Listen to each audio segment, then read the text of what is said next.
Paniniwala ng iba na bulag ang pag-ibig, matalinghaga at puno ng misteryo.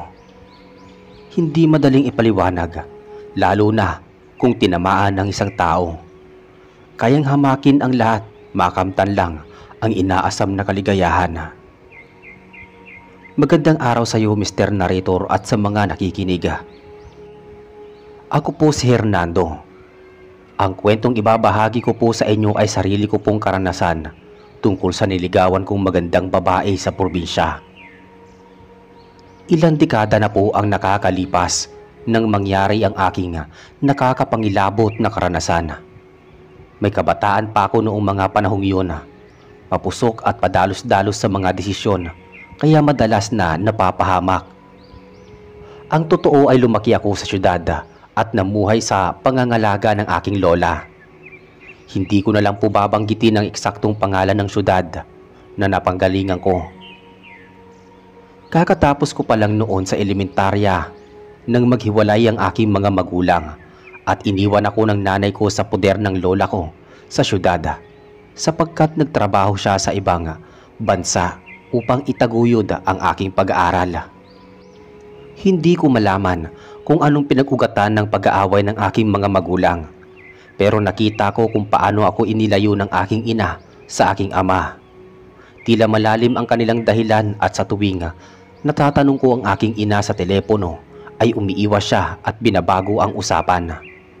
Kahit ang lola ko ay tikom ang bibig sa totoong nangyari sa paghihiwalay ng aking mga magulang. Matapos ang ilang taon ay nakumpirma ko sa aking ina na nagkasundo at naging magkaibigan sila ni Tatay Roger at malaya na itong makakabisita sa akin sa syudad. Kaya naman ganoon na lang ang kagalakan ko na makapiling ang aking ama. Matagal din akong nangulila sa pagmamahal niya, kaya naman lumaki ako may agam-agam sa buhay at kamuntik pang maging rebelde. Isang araw nagulat na lang ako nang sunduin ako ng tatay ko sa aming bahay. Malaki na rin ang ipinagbago ng itsura ng tatay ko. May mga mapuputi na rin siyang buhok pero makisig pa rin ang pangangatawan. Ngumiti at masigla siyang bumati sa akin bago ako niyakap ng mahigpit. Noon ko lang muling naramdaman ang mainit na yakap ng isang ama. Mabilis lang ang sandaling yon sapagkat tinanong niya ako at niyayang magbakasyon sa kanyang probinsya sa San Marcelo nang sumapit ang aming bakasyon. Hindi ako nagdalawang isip noon dahil iyon na ang pagkakataong makakasama ko siya. Kagad naman akong pumayag at nagmamadaling mag-ayos at magplano ng mga gamit na dadalhin.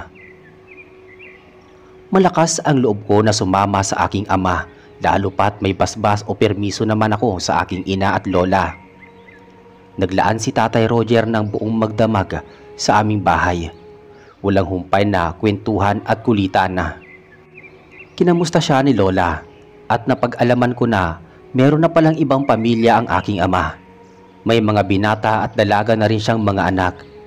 Naisip ko na maaaring isa iyon sa rason kung bakit naghiwalay sila ng aking ina. Posibleng nagloko siya sa naging dahilan ng kanilang malaking away. Kung ano man ang totoo ay hindi na mahalaga sapagkat parehas na silang masaya sa kanya-kanya nilang buhay. Kinabukasan maaga kaming umalis. Baon ko lahat ng tagubilin sa akin ni Lola Amelita. Bago sumikat ang araw ay sumakay na kami sa bus at bumiyahin ng halos 5 oras bago kami nakarating sa pier at sumakay ng barko. Hindi ako sanay sa biyahe lalo pat sasakyang pandagat ang sinakyan ko, kaya naman hilong-hilo ako at bumabaliktad ang aking sikmura. Namumutla ako at nangihina. Gumanda lang ang pakiramdam ko noong makatulog ako sa aming pwesto. Nagising na lang ako nang maramdamang inaalog-alog ako at tinatapik-tapik sa balikat ni Tatay Roger. Nalimpungatan pa nga ako bago naisipang tumayo at binitbit ang aking mga gamit. Presko ang hangin sumalubong sa akin, gayon din ang mga pasahero na abala sa pagdadala ng kanilang mga bagahe. Mabilis kumilos si Tatay Roger at kamuntik pa niya akong maiwan sa pantalan. Nagpahatid kami sa isang humintong tricycle driver patungo sa bahay ng aking ama. Dali-daling pumasok sa loob ng sasakyan at pinaandar ng driver ang makina. Mahangin sa aming biyahe, kaya naman gumanda rin ang aking pakiramdam. Mahigit kumulang 1 oras ang biyahe namin bago nakarating sa isang pook na halatang probinsya nga ang paglalarawan. Mayroong pang mga bahay kubo, simple ang pananamit ng mga residente at tipikal ang mga pamumuhay. Hindi nagtagal ay huminto kami sa isang bahay na yari sa kahoy. Ibinigay ni Tatay Roger ang bayad sa driver at pagkatapos ay bumaba na kami sa tricycle. Magkatulong naming binitbit ang mga bagahe papasok sa loob ng bahay kung saan nakabukas ang pinto. Pagkapasok namin sa loob ay sinalubong kami ng isang dalaga at isang binata na kamukhang kamukha ng tatay ko. Tinulungan nila kaming magdala ng mga bagahe. Bago pa sila makarating sa isa pang silid, ay ipinakilala sila sa akin ni Tatay Roger bilang sina Romnick at Hilda na aking mga kapatid. Ngumiti ako sa kanila, gayon din sila sa akin. Kita ko naman ang kagalakan sa kanilang mga mata at sa tingin ko ay tanggap ako bilang kapatid sa kabila ng pagiging anak nila sa labas. Hindi nagtagal at may lumabas na ginang sa gawing kusina. Simple lamang ito at mukhang masayahin.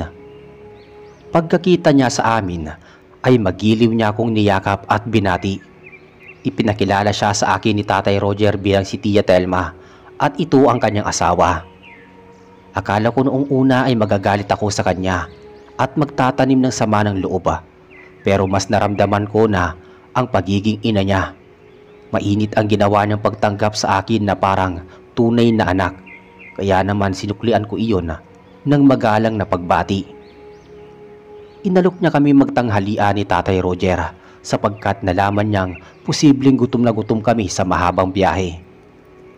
Eksaktong lumitaw ang mga kapatid ko at nagsama-sama kami sa pagkainan. Naghanda ng masarap na sinigang na isda si Tia Telma na lubos kong nagustuhan sapagkat madalang na akong makatikim ng mga ganoong masasarap na pagkaing lamang dagat doon sa syudad. Nagkwentuhan kami at ramdam ko ang pagiging kapamilya nila sa akin kahit medyo naiilang pa rin ako. Pakiramdam ko noon ay nagkaroon ako ng panibagong pamilya sa katauhan nilang lahat. Noong sumapit ang gabi ay nasorpresa ako sapagkat meron palang inihahandang kwarto sa akin si Tatay Roger. Maganda, malinis at presentable ang naturang kwarto. Halatang pinaghandaan ng tatay ko ang aking pagdating sa kanyang bahay. Matagal na pala niya akong gustong makasama at madala sa probinsya upang makasalamuha ang kanyang pamilya. Naramdaman ko na muli ang pangungulila ko sa aking ama kaya sinulit ko ang gabi na makakwentuhan siya ng matagal. Nalaman ko rin na matagal na niyang pinagsisisihan ang kanyang nagawang panluloko kay Nanay Beatriz at napatawad na rin nila ang isa't isa. Kaya wala na akong dapat pangambahan sapagkat pinili nilang maging magkaibigan at irespeto ang kanya-kanyang buhay. Sa sumunod na araw ay tumulong ako sa mga gawaing bahay kasama ang aking mga kapatid. Itinuring ko na silang kapatid at wala naman akong masamang ipinakita sa kanila. Tinanggap ko sila ng buong buo sa puso ko. Naranasan ko na sumalok ng tubig at magbuhat ng mabibigat na timba at medyo sumakit ang katawan ko at pinagkatuwaan ako ng ibang mga tambay sapagkat hindi ako sanay sa mga gawaing bahay. Bukod pa doon, ay nakapagsibak din ako ng kahoy na hinding-hindi ko pa talaga nagagawa noon sa buhay ko. Nahirapan talaga ako ng husto at nagkasugat-sugat pa ang mga kamay ko. Hindi ko kasi naranasan sa syudad ang ganoong uri ng gawaing bahay. Mas madaling mag-ipon ng tubig sapagkat merong gripo. Hindi ko na kailangan magsibak ng kahoy na panggatong at meron namang LPG. Mabuti na lang at ipinagtatanggol ako ni Romnick sa ibang residente na panay ang pagtatawa at pagkakantsaw sa akin. Sinabihan niya ako na wag na lang pansinin ang mga pagbibiro at pangungutya ng ibang tao. Alam niya na hindi magtatagal ay masasanay din ako sa mga gawaing bahay. Tumagal pa ang ilang araw at nakakayanan ko na rin ang mga mabibigat na gawain. Kung minsan ay nagkokopra kami sa bundok At hindi nagtagal ay natutunan ko rin na mangisda sa laot kasama si Tatay Roger at Romnick. Naging malapit kami ni Romnick at madalas niya akong isinasama sa mga lugar na kanyang pinupuntahan. Iyon ang naging daan upang makilala ko pa ang dalawa niyang kabarkadang sina Badong at Celso. Nakapwa mga tindero sa isang maliit na tindahan ng kanilang tiyahin at paminsan-minsan ay nagtatrabahong kargador sa palengke sa bayan. Sekundarya lamang ang kanilang natapos at hindi na sila nakapag-aral sa kolehiyo. Pero marami silang nadiskarte sa buhay kung papaano makakahanap ng pera. Sa tuwing napapadaan kami ni Romnick sa bahay nila Badong at Celso, ay tumutugtog kami ng gitara. Naghahanap kami ng tiyempo na walang masyadong bumibili sa tindahan at saka kami nag-aawitan saka nagkukwentuhan. Nabanggit sa akin ni Romnick na balak niyang umakyat ng ligaw na naman sa kanyang nagugustuhang si Lilia. Dati niyang kababata at ito ay nakatira sa bahaging paanan ng bundok. Plano niya akong isama gayon din sina Badong at Celso. Hindi pala alam ni Tatay Roger na nakatira ang kanyang nililigawan sa may bahaging paanan ng bundok. Medyo delikado daw kasi ang lugar na iyon sapagkat merong daan patungo sa may talahiban na paakyat sa bundok at doon may nagkukutang mga manananggal. Natatawa ako sapagkat hindi ako naniniwala sa mga manananggal o aswang. Lumaki ako sa syudad at para sa akin ay kwentong barbero lamang ang tungkol sa mga ganoong uri ng kampo ng kadiliman. Nagkasundo kami ni Romnick na magkikita-kita kami sa bahay ni Celso at Badong. Nakasunod na araw sa bandang hapon. Tamang-tama aabutin ng gabi sa laot si Tatay Roger at bago pa siya makauwi ay makakabalik na kami magkakapatid sa bahay. Plano namin na hindi papaabot ng paglubog ng araw sa paanan ng bundok upang maging ligtas ang aming pag-uwi. Isinaayos na muna namin ang plano bago kami umuwing magkapatid sa aming bahay. Kinabukasan, naging maayos naman ang lahat alinsunod sa aming mga pinag-uusapan. Mula umaga hanggang tanghali ay gumawa kami ng mga gawaing bahay. Natuwa pa nga sa amin si Tia Telma at Hilda sapagkat napakasipag at masunurin naming dalawa noong araw na yon. Hindi na kami nagpahalata sa aming mga kinikilos at noong sumapit ang hapon ay nagpaalam na muna kami sa kanila na magtutungo sa bahay ni Celso at Badong upang tumambay at makipagkwentuhan. Nakasanayan na siguro ni Tia Telma kay Romnick kaya kaagad niya kaming pinapayagan na umalis. Binilinan niya si Romnick na kung maaari ay huwag akong dadalhin sa mga kalokohan sapagkat dayuhan ako sa kanilang lugar at wala pa akong masyadong alam sa mga nagaganap doon. Sumunod si Romnick at mabilis kami nagpaalam bago lumabas ng bahay. Nakarating kami sa bahay ni Celso at Badong kung saan nakahanda na ang gitara pati ang ipinabiling mga rosas ni Romnick kay Celso sa bayan. Bandang 2:00 ng hapon ay nag-umpisa kaming humanap ng masasakyang jeep. Mabuti na lang at merong huminto sa may tabi ng daan, kaso punong-puno ng pasahero. Kaya naman sumabit na lang kami ni Romnick sa may pintuan ng jeep. Samantalang sina Celso at Badong naman ay umakyat sa may bubungan. Medyo malayo-layo rin ang paanan ng bundok at halos lagpas 3:00 na kami nakarating doon. Naglakad pa kami ng ilang hakbang bago kami nakarating sa mismong bahay ni Lilia. Tipikal na bahay kubo ang tirahan nito pero mukhang presko at malinis ang bahay. Dumungaw sa may bintana ang isang marikit na binibini na medyo maliit ang mukha. Halos namula ang mukha ni Romnick kaya napagtanto ko na iyon mismo si Lilia. Hinandugan na muna siya ni Romnick ng isang romantikong awitin bago ibinigay ang mga sariwang bulaklak. Nagpasalamat si Lilia at kita ko ang kasiglahan sa mukha ni Romnick. Matapos nun ay pinatuloy kaming lahat ni Lilia sa kanilang bahay. Doon ko nakilala ang kanyang mga magulang at bunsong kapatid na lalaki. Magiliw at palabiro ang pamilya ni Lilia, kaya naman naibigan naming makipagkwentuhan sa kanila. Ipinaghanda pa kami ng mga suman at masarap na inumin. Kita ko na botong-boto ang mga magulang ni Lilia kay Romnick. Bukod kasi sa maginoo ang kapatid ko, ay mukha siyang responsable at seryoso siya sa pag-ibig niya sa dalaga. Hindi nagtagal lang aming kwentuhan at nabagot kaming tatlo ni na Celso at Badong. Lalo pa nung hinayaan na muna naming makapagsulong mag-usap sina Romnick at Lilia, samantalang nagtungo sa may kwarto ang mga magulang at kapatid ng dalaga. Saglit kami lumabas at nagpahangin. Maaga pa naman noon para umuwi kaya naglakad-lakad muna kaming tatlo at naghanap ng pwedeng mapaglilibangan. May nakita pa kaming puno ng mangga na hitik sa bunga, kaso hindi kami nagtangkang umakyat at baka maaksidente pa kami, at hindi rin naman nagtagal at kinakailangan na rin namin makaalis. Luminga-linga pa kami sa paligid at may mangilan-ngilang mga kabahayang yari din sa sawali at kawayan. Siguro nga, ganoon ang mga itsura ng mga tirahan sa probinsya noong mga panahong iyon. Ibang-iba sa mga malalaki simentadong bahay at gusali sa syudad. Mukha namang kontento na sila sa simpleng pamumuhay basta't makaraos sa pang-araw-araw.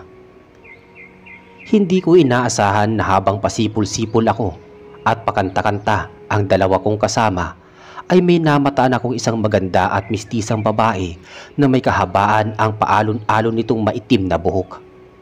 May dala itong bayong at mukhang nagmamadaling lumiko sa palikong daan. Sa unang pagkakataon ay napasulyap siya sa akin at nagtama ang aming paningin. Hindi ko maniwaan ang sarili ko. Tila tinamaan ng pana ni Cupido ang puso ko. Ganoon na lang ang paghanga ko sa naturang babae. Hindi ko mapigilang mapangiti at nagulat pa ako noong matagpuan ko siyang mabilis na ngumiti sa akin bago nagmamadaling maglakad.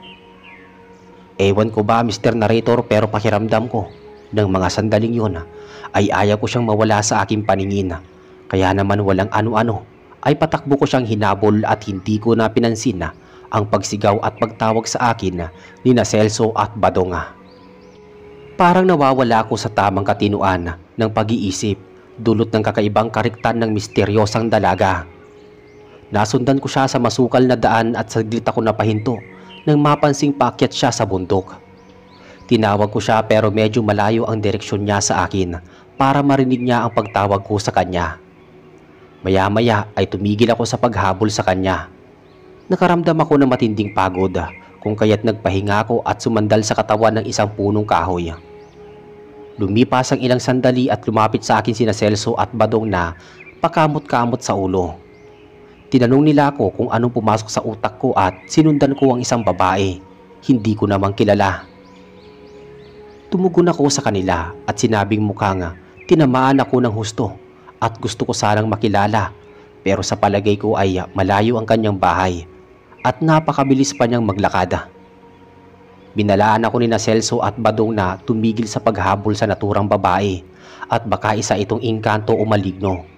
Masaklap pa ay isang manananggal na gusto lamang akong akitin upang gawing biktima. Napatingala ako sa himpapawid at napansin ko na nagkukulay kahil na ang kaulapan. Nagbabadya na ang nalalapit na paglubog ng araw. Hindi ko kaagad naisip na mahabang oras na pala ang ginugol ko sa magandang babaeng hinahabol ko. Nakaramdam ako ng kaunting pagsisisi at napagtanto ko na ako pa ang magiging dahilan upang maalintana ang pag-uwi namin ng maaga. Kaya naman humingi ako sa kanila ng paumanhin at kahit may bahagi sa puso ko na naghahangad na makitang muli ang magandang binibini ay pinagpaliban ko na muna yon. Naglakad muna kami pabalik sa bahay ni Lilia. Inabutan namin si Romnick sa labas ng bahay na nakaabang sa amin at kunot ang noong nakatingin sa amin. Masama ang tingin nito sa amin at halatang inis na inis. Tinanong niya kami kung bakit umalis kami nang hindi nagpapaalam at kung saan lupalop kami ng lugar na gawi, sapagkat matagal na pala siyang naghihintay sa aming pagbabalik at nag-aalala siya na baka iniwan na namin siya sa bahay ni Lilia. Nabanggit ni Badong kay Romnick na mukhang nagayuma ako ng isang magandang dalaga na naninirahan sa bundok. Nagawa ko pa daw itong sundan. Pangisi-ngisi pa silang dalawa ni Celso na nang aasar. Pumuntong hininga si Romnick at tinapik niya ako sa balikat. Sinabihan niya ako na walang masama kung humanga ako sa kagandahan ng mga babae sa probinsya. dahil normal lamang iyon, pero kailangan ko pa rin na mag-iingat at huwag basta-basta magpapadala sa emosyon ko sapagkat baka mga laman lupa o masamang elemento ang mga nakikita ko at hindi tao. Balak ko sanang kumontra sa mga sinasabi niya sapagkat hindi talaga ako naniniwala sa mga ganoong likha ng imahinasyon. Kaso ay medyo dumidilim na ang paligid kaya pinutol na namin ang usapan. Nagpaalam kami kay Lilia at nagpasalamat kami sa kanya bago kami tuluyang naglakad at nag-abang ng sasakyan. Mabuti na lang at inabot lamang ng kalahating oras bago kami may natanaw na umandar na tricycle sa di kalayuan. Nag-iisang biyahe lamang iyon kaya talagang nagtiyaga na kaming sumakay at nag-ambagan sa pamasahe. Lagpas 6:00 na kami nakauwi noong makarating kami sa aming bahay. Eksaktong wala pa si Tatay Roger pero abala sa pagsasaing si Hilda, samantalang naghahanda ng lulutuing hapunan si Tia Telma. Kaagad kami bumati at nagmano. Kita ko ang pagkainis sa mukha ng aking madrasta. Nasermonan kami ni Romnick sa hindi namin maagang pag-uwi. Pasalamat na lang ako at magaling magpalusot ang aking kapatid. Nabanggit niya kay Tia Telma na naisipan naming magpainit kaya tumikim kami ng kaunting serbesa at iyon ang dahilan kung bakit natagalan kami sa pag-uwi. Kinasabot pa niya ako para tuluyang maniwala sa amin si Tia Telma. Wala naman akong nagawa kung hindi sumakay sa pagsisinungaling para makaligtas sa sitwasyon. Lalo nang nagbunga nga si Tia Telma kay Romnick kung ano-ano daw ang kalokohan ang naiisip nito at sinasama pa ako sa pakikipag-inuman. Baka daw sa susunod ay gabihin na naman kami sa paglalakwatsa. Magbabadya pa iyon sa kapahamakan. Magaling magpaikot ng usapan si Romnick. Nilambing-lambing at sinuyo pa niya si Tia Telma. Kaya kinalaunan ay kumalma na ito at bumalik ang magandang timpla. Doon ko napagtanto na magaling magpalusot si Romnick. Mukhang biyasang-biyasa siya sa ganoong estilo para mapagtakpan ang kanyang pagkakamali.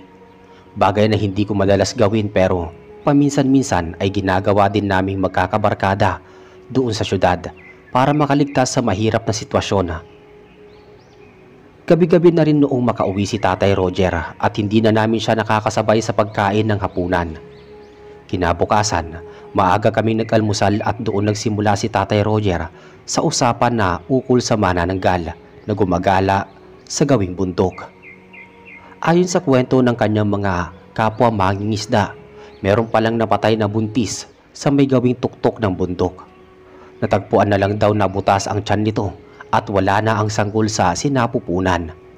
Nakalabas ang mga laman loob. Sa pagkakataong yun ay nagkatinginan kami ni Romnick. Hindi ko sukat akalaing totoo ang ganoong uri ng aswang.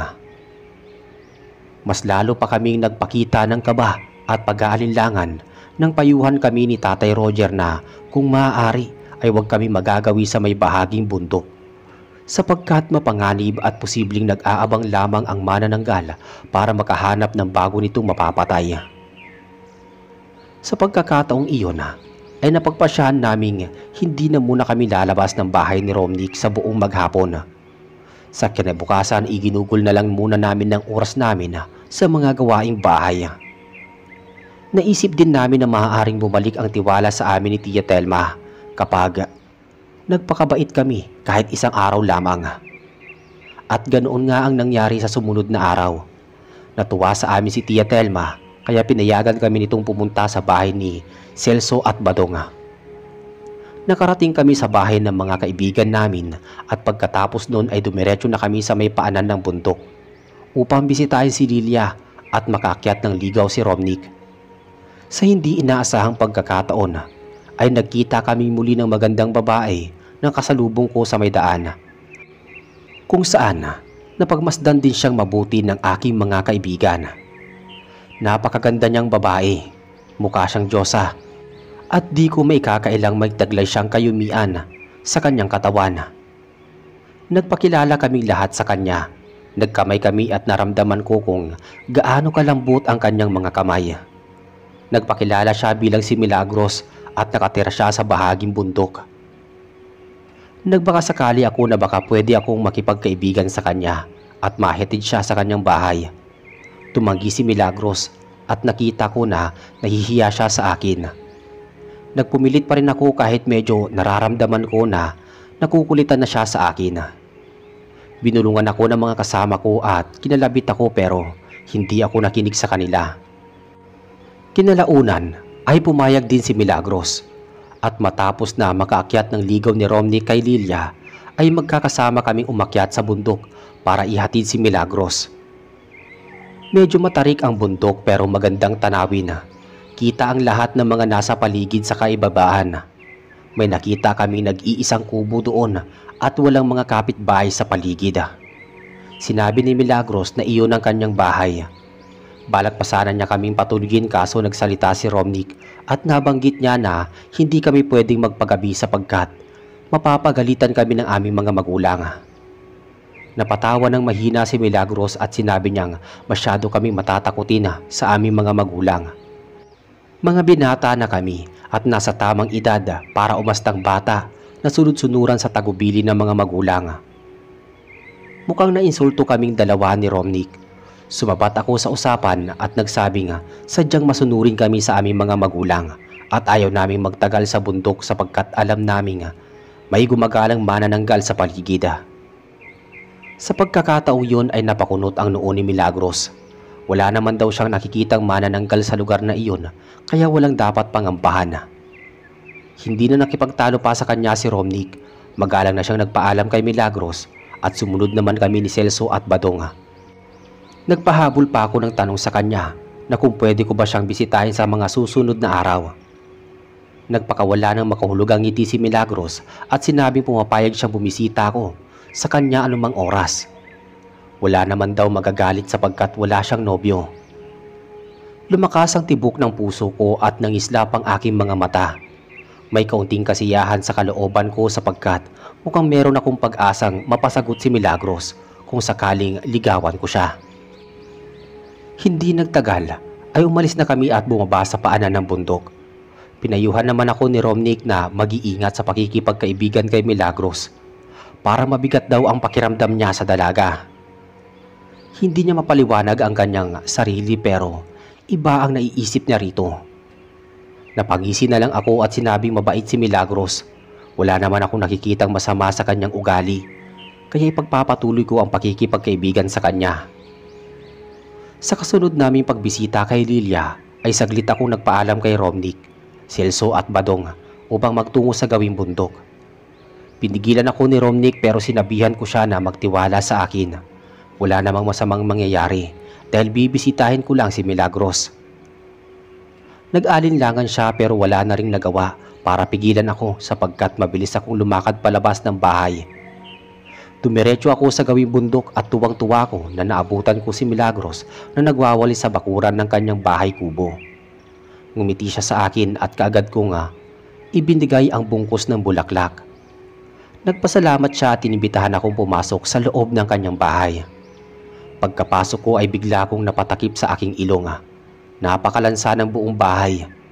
Tila mayroong nabubulok na karne sa loob at napansin ko na wala siyang kasamang magulang o kapatid man lang. Kaya tinanong ko siya kung nasaan ang kanyang pamilya. Mabilis siyang nagtungo sa kusina at doon ay narinig ko siyang tumugon sa katanungan ko. Matagal na palang umalis ang kanyang pamilya at nagpunta sa malayong lugar upang magtrabaho. Nagsosolo na pala siyang naninirahan sa bundok. Maya-maya ay lumabas kami mula sa kusina at may dala siyang isang tasang mainit na kape pati ilang piraso ng tinapay na nakalagay sa platito. Nagpakita siya ng matatamis na ngiti bago inilapag sa lamesa ang mga pagkain. Inalok niya akong magkape at kumain ng tinapay sapagkat malayo pa ang biyahe ko at siguradong magugutom ako sa aking paglalakbay. Bago ko pa matikman ang mga inihanda niyang merienda ay hindi ko mapigilang maitanong sa kanya kung bakit mabaho sa loob ng bahay. Medyo nag-alangan pa siyang sumagot pero pilit siyang ngumiti at tumugon na madalas siyang naglilinis ng malansang isda pati karning hayop kaya naiipon ang mabahong amoy sa loob ng bahay. Malinaw na sa akin ang lahat. Nagpasalamat ako sa kanyang ibinigay na kape at tinapay Akmang aabutin ko na sana ang isang tasang umuusok ng kape nang biglang may kumatok sa may pinto. Natigilan ako sa isang tabi habang si Milagros naman ay nagmamadaling binuksan ang pinto. Nasorpresa ako nang tumambad sa aming harapan sina Romnick, Celso at Badong. Sinusundo na pala nila ako sapagkat malapit nang dumilim. Pinatuloy sila ni Milagros sa bahay nito pero hindi sila pumasok. Sinenyasan ako ni Romnick na lumabas ng bahay at kailangan na namin makauwi. Medyo nairita ako sa kanya at pakiramdam ko ay naging bastos siya sa ipinapakitang ugali kay Milagros. Kaya ako na ang humingi ng paumanhin at humingi din ako ng permiso sa kanya na kung maaari na akong magpaalam at ipagpaliban na lang sa ibang araw ang pagbisita. Nakita ko na medyo nalungkot si Milagros pero mabilis din siyang nakabawi. Hinayaan niya akong makauwi kasama ang kapatid ko at mga kaibigan. Nagpaalam naman ako ng maayos at nagkusang loob siya na ihatid kami sa paanan ng bundok. Subalit tumanggi si Romnick at sinabihang mananatili na lamang si Milagros sa loob ng bahay. Hinayaan niya na kami makaalis at noong medyo malayo na ang nalalakad namin pababang bundok ay kinumpronta ko si Romnick at sinabing hindi niya kailangan mawalan ng respeto kay Milagros para lang sunduin ako. Hinarap ako ni Romnick at nabanggit niya sa akin na masama talaga ang kutob niya kay Milagros. Kaduda-dudang wala man lang itong kapitbahay o kapamilya na nakakasama sa loob ng bahay, gayon din sa lokasyon ng pinagtitirikan ng bahay nito. Ipinaliwanag ko sa kanya na nasa malayong lugar ang pamilya ni Milagros, kaya nag-iisa itong naninirahan sa bundok. Subalit hindi pa rin kumbinsido si Romnick. Nakarating kami sa bahay pero hindi pa rin siya mahikayat na magtiwala kay Milagros. Naputol na lang ang usapan namin nang dumating si Tatay Roger. Lumipas ang mga araw at nagpatuloy kami sa palihim na pagpunta sa paanan ng bundok. Madalas akong nabibitin sa pagbisita ko kay Milagros sapagkat laging bantay sarado sa akin si Romnick. Naiirita na ako sa kanya. Tinatrato niya akong bata na sunod-sunuran sa kanya kahit alam naman namin na halos magkasunod lang ang edad naming dalawa. Isang gabi, hindi na ako nakapagpigil at sumabog na ang galit ko. Nagkainitan kami ni Romnick. Nang dumating si Tatay Roger, inawat nila kami pero hindi ako tumigil sa paglalabas ng sama ng loob ko kay Romnick hanggang sa naungkat ang araw-araw naming pag-akyat ng ligaw kay Lilia na nakatira sa paanan ng bundok. Nagulantang si Tatay Roger at doon ko nakita ang inis at pagkadismaya sa kanyang muka. Inakala ko na naibuhos ko na ang lahat ng mga pangangatwirang ko at revelasyon kay Romnick. Pero mas matindi pa ang ginawa niya sa akin. Ginantihan pa niya ako at isiniwalat niya kay Tatay Roger na meron akong nililigawang magandang babae na nakatira sa gawing bundok na pinaghihinalaan niyang aswang. Sinalubong ko si Romnick at sinuntok ko siya sa nguso, samantalang gumanti sa akin si Romnick at sinikmuraan ako. Nagmistula kami mga manok na panabong. Maya-maya pumagitan sa amin si Tatay Roger. Hindi niya na napigilan ang sarili. Dumampi ang malalakas na sampal sa aming muka kung kaya't tumigil kami sa pag-aaway. Sa pagkakataong yun ay hindi ko na nakontrol ang sarili ko. Binalingan ko siya at sinabihan sa lahat ng hinanakit ko sa kanya. Sa loob ng maraming taon na hindi ko siya nakasama. Sinabihan ko siyang irresponsable, walang kwenta at makasariling ama. Hinayaan niya akong mamuhay na walang ama. Iniwan din niya ang aking ina na hirap sa pagtatrabaho, samantalang sumama siya sa ikalawa niyang pamilya. Bumuhos ang mga luha sa aking mga mata. Noon ko lang nasabi ang lahat ng mga bagay na matagal ko nang kinimkim sa puso ko. Humingi siya ng tawad sa akin pero hindi ko yun tinanggap. Nagmamadali akong pumasok sa aking silid at padabog na tinulak ang pinto. Buong magdamag akong nagmukmuk at umiyak sa sobrang galit at sama ng loob. Binalak ko nang bumalik sa syudad. Doon ay mas panatag ang loob ko sapagkat kasama ko ang aking lola. Nagagawa ko ang lahat ng bagay na aking naisin at hindi ko na kailangang paghigpitan na parang bata. Kinabukasan maghapon akong di lumabas ng kwarto kahit ilang pakiusap na ang ginawa ni Tia Telma at pilit akong pinapakain. Sinabi ko na lang na wala akong ganang kumain at masama ang pakiramdam ko. Hindi naman niya na ako pinilit dahil alam niyang masama pa rin ang aking loob. Tiniis ko ang malipasan ng gutom. At pagpatak ng alas 4 ng hapon ay pasimple akong tumakas sa bahay. Mabuti na lang at abala sa pagwawali sa likod ng bahay si Tia Telma at nasa may gawing kusina naman si Hilda. Lumabas ako ng bahay at naisip ko na magtungo sa bundok upang makipagpahangin at makasama si Milagros. Siya ang nakikita kong tangi makakapagpagaan ng aking kalooban. May natitira pa naman akong pera noong mga sandaling yun. Sumakay ako ng jeep at bumaba sa may paanan ng bundok. Hindi naman nakita ni Lilia ang aking presensya, kaya dumiretso ako sa paglalakad patungo sa taas ng bundok. Nagtatakip silim na noon nang makarating ako sa bundok. Iba ang oras sa paligid. Naririnig ko ang pagaspas ng mga uwak at mga punong kahoy at napakalamig na parabang may hamog. Nakakapangilabot. Nagtataasan ng mga balahibo ko sa buong katawan. Maya-maya ay may narinig akong mga kaluskos sa paligid. Hindi ko mapaliwanag, parang may mga yabag ng paa na papalapit ng papalapit sa aking direksyon. Nagmamadali akong kumatok sa pinto ng bahay ni Milagros habang palingalinga sa paligid. Takot na takot ako ng mga sandaling yun. Tila mayroong mga humahabol sa akin na hindi ko malaman kung tao o hayop. Maya-maya ay bumukas ang pinto at bumungad si Milagros at nasorpresa sa aking presensya. Tinanong niya ako kung ano ang nangyari sa akin at kung bakit ako namumutla. Walang ano-ano ay niyakap ko siya ng mahigpit at nakiusap na kung pwede na manatili na muna ako sa kanyang kubo kahit sa buong magdamag noon. Medyo naguguluhan siya pero mabilis din siyang pumayag bago ako kumala sa pagkakayakap ko sa kanya. Bahagya akong namula sa matinding hiya sa aking ginawa. Pinapasok niya ako sa loob ng bahay at doon ko siniwalat lahat ng naging problema ko sa bahay ni Tatay Roger. Napansin ko ang malasakit niya sa akin at sinabihan pa niya ako na mas makakabuti kung humingi ako ng tawad sapagkat nasaktan ko ang aking ama pati ang kanyang pamilya. Dagdag pa niya na pamilya ko na rin sila at dapat kong irespeto at tanggapin sila sa buhay. Medyo naantig naman ako sa mga sinabi niya. Nagpasalamat ako sapagkat malawak ang pangunawa niya sa mga usaping pampamilya. Hindi pa noon natatagalan ay nagpaalam sa akin si Milagros at maghahanda na muna siya ng aking makakain. Nagpasalamat ako at hinayaan ko siyang magtungo sa kusina habang naghihintay ako sa may sala. Kahit na nakakasinok ang masangsang na amoy ng kubo, ay hindi ko na iyon binigyan ng pansin pa. Malamig pa rin sa pakiramdam kahit nasa loob na ako ng bahay. Medyo napapapikit na ako sa matagal na paghihintay. Hindi nagtagal ay napasandal ako sa kawayang upuan at tuluyang napaidlip. Inakala ko na kaunting sandali lamang ang inilaan ko sa pag-iidlip, subalit nauwi na ito sa pagtulog.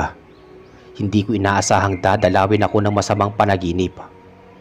Sa aking panaginip ay hinahabol ako ng babaeng kakalahati ang katawan. Mabangis at nagbabaga ang mga mata nito. Tumutulo ang malapot na laway at mahabang dila. Humahangos ako at sumisigaw upang humingi ng tulong, subalit walang nakakarinig sa akin. Bigla akong nagdilat ng mga mata. Napabalikwas ako sa pagkakahiga sa kawayang upuan. Nakita ko na lang si Milagros na may inilapag na kalamay sa mesa at isang basong tubig. Tinanong niya ako kung meron ba akong problema at naliligo ako sa sobrang pawis. Pinahid ko ang mga pawis ko at pilit na huminahon. Unti-unti nawala ang malakas na kabog sa aking dibdib. Nabanggit ko sa kanya na dinalaw ako ng masamang panaginip. Merong humahabol sa aking manananggal na kamuntik na akong patayin. Napangiti siya at sinabing huwag ko yung iisipin sapagkat kabaliktaran ang panaginip sa totoong mangyayari at ang aswang umanananggal ay likha lamang ng imahinasyon ng mga tao. Doon lang napanatag ang kalooban ko pero bigla ko napasulyap sa bandang dibdib ni Milagros. Noon ko lang napansin na maluwang pala ang suot niyang bestida. Nakita ko na mayroong siwang na sugat sa kanyang dibdib. Hindi karaniwan ang sugat na iyon kaya naglakas loob akong itanong sa kanya kung saan niya nakuha ang sugat sa dibdib niya. Napayukod si Milagros at sinabing Naaksidente siya noong nakaraang araw. Mabuti na lang at hindi gaanong malubha ang kinabagsakan niya. Kung hindi, ay baka pinaglalamayan na siya.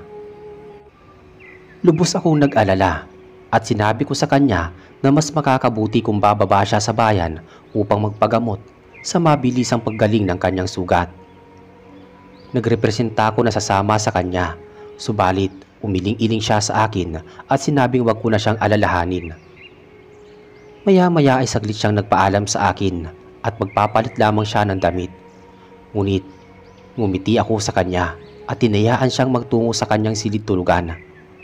Medyo nakaramdam na din ako ng matinding gutom, kaya naman napilitan na akong kumain ng kalamay. Subalit noong kumurot ako ng kaunti sa kalamay sa platito, ay naamoy ko ang mabahong amoy mula sa pagkain. At kasabay nun ay may narinig akong mahinang pag-ungol sa may silid ni Milagros. Tila namimilipit ito sa sobrang sakit. Tumayo ako at inalam kung anong nangyayari.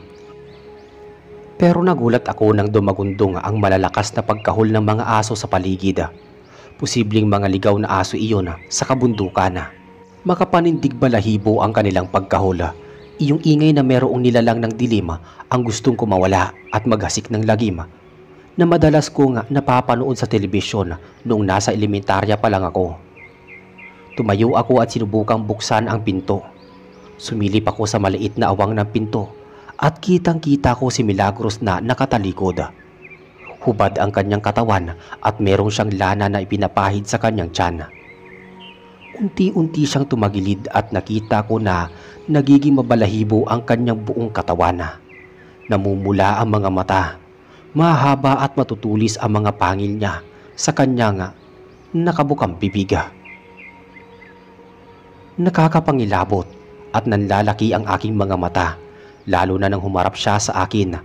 Nagmukha siyang halimaw habang humahalakhak. Halos manigas ako mula sa aking kinatatayuan. Nakita ko na lang na lumapit siya sa aking direksyon. Doon lang rumehistro sa isip ko ang matinding panganib. Iniangat ko ang aking mga paa at mabagal akong umurong papalayo sa kanyang direksyon. Maya-maya ay umangil siya at akmang susunggaban ako, pero mabilis na akong nakalabas ng pinto. Kamuntik pa akong madulas sa may sala.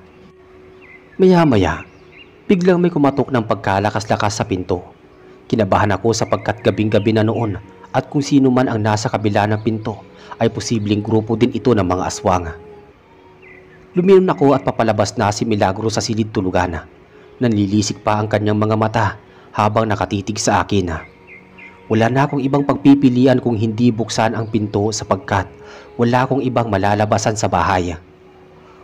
Buong tapang kong binuksan ang pinto at kamuntik na ako mapasigaw sa sobrang gulat nang magkita kami nila Tatay Roger at Romnick. May dala silang sulo, sibat at itak.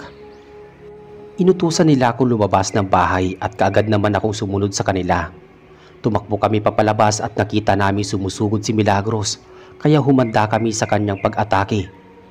Pero laking gulat ko na lang na mali pala ang inaakala ko. Bigla itong lumipad ng pagkataas-taas sa ere papalayo sa aming direksyon. Nang maglaho ito sa kalangitan ay kinausap ako ni Tatay Roger at sinabing posibleng si Milagros nga ang manananggal na pumatay sa mga residente sa probinsya. Maaaring maghahanap ito ng lugar kung saan pwede nitong itago ang kalahati ng kanyang katawan. Nabanggit niya sa akin na isa itong manananggal na uri din ng aswang na kayang magputol o maghati ng katawan. Kailangan daw naming mahanap ang kalahating katawan nito at malagyan ng pangontra upang masunog iyon.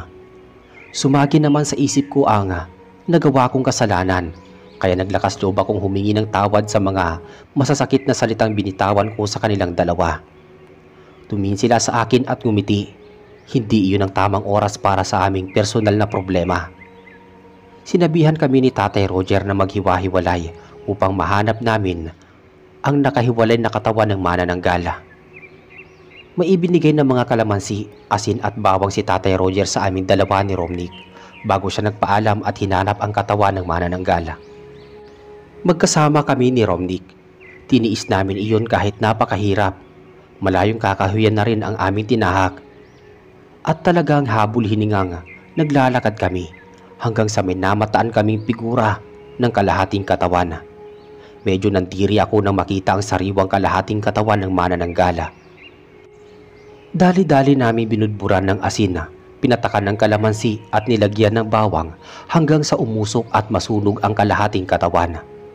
Halos maduwal ako habang nakikitang naluluto ang mistulang karne ng kalahating katawan ng manananggala. Maya-maya ay nakarinig kami ng nakabibinging angil sa di kalayuan. Luminga-linga kami sa paligid at nakita namin si Tatay Roger na tumatakbo habang may hawak na sibat. Bukod doon ay napasulyap ako sa kalangitan.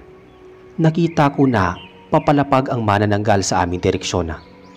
Ibinaksi nito ang kanyang malalaking pakpak at halatang galit na galit habang nakatingin sa kanyang nasusunog na kalahating katawan. Nag-uumapaw ang himutok at puot sa mukha nito. Inilabas niya ang matutulis na kuko at handang-handa na kaming pagkakalmutin. Pagbulusok nito pababa sa lupa. Naalerto si Romnick. May nadakot pa siyang asin mula sa hawak na plastik. Inilabas niya iyon at hinagi sa direksyon ng pababang manananggala. Eksaktong dumampi sa sariwang sugat nito sa dibdib ang asin at bahagya iyong umusok. Hinila ko si Romnick papalayo sapagkat mahahagip kami ng mga kuko ng manananggala. Malakas ang pagbulusok ng manananggal sa lupa pero hindi pa rin ito nakaligtas sa pag-aasinta na Tatay Roger. Bago pa ito makarating sa kanyang kalahating katawan ay hinawakan ng mabuti ni Tatay Roger ang kanyang sibat at hinagis ng buong lakas patungo sa kinaroroonan ng manananggala.